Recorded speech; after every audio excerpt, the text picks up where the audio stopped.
తెలుగులో గతంలో ప్రసారమైన బిగ్ బాస్ 7 సీజన్లు రికార్డులు క్రియేట్ చేశాయి. దీంతో ఎన్నో అంచనాల నడుమ ఇటీవల 8వ సీజన్ను నిర్వాహకులు అంగరంగ వైభవంగా మొదలుపెట్టారు.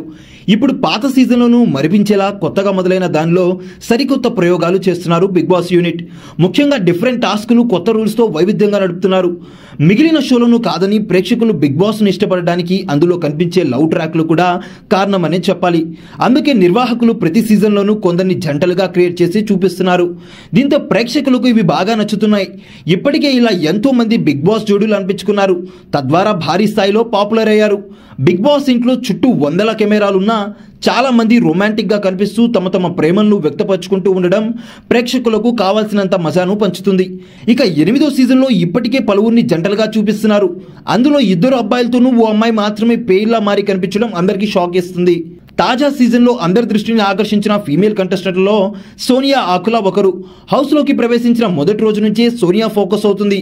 ఆమె రూపం, మాట తీరుకు చాలా మంది ఫిదా అయ్యారు. ఈ క్రమంలోనే నిఖిల్తో చనువుగా ఉండడానికి ప్రయత్నిస్తుంది. అదే సమయంలో పృథ్వీరాజ్తోనూ క్లోజ్గా ఉంటుంది. దీంతో ఈమెపై విమర్శలు వస్తున్నాయి. బిగ్ బాస్ 8వ సీజన్లో సోనియా ఆకుల ఏకంగా నిఖిల్, పృథ్వీరాజ్ ఇద్దరితోనూ చనువుగా ఉండడం ఇప్పుడు హాట్ టాపిక్గా అయితే అవుతుంది. ఆమె ఇద్దరితోనూ హగ్గులు ఇచ్చుకోవడం, చేతులు పట్టుకొని కూర్చోవడం, మీద కూర్చోవడం వంటి చేస్తుంది. తద్వారా 4వ సీజన్లో మోనాల్, అఖిల్, అభిజిత్ ఇలాగే ఉండేవారని చాలా మంది సోషల్ మీడియాలో కామెంట్ చేస్తున్నారు. సోనియా ఆకుల బిగ్ బాస్ హౌస్లో ప్రవర్తించే తీరు వివాదాస్పదంగా అవుతుంది. తాజా ఎపిసోడ్లో ఆమె నిఖిల్ తొడలపై చేతులు వేసి కనిపించింది. అలాగే మిడ్ నైట్ వాళ్ళిద్దరూ డీప్ హగ్ చేసుకున్నారు.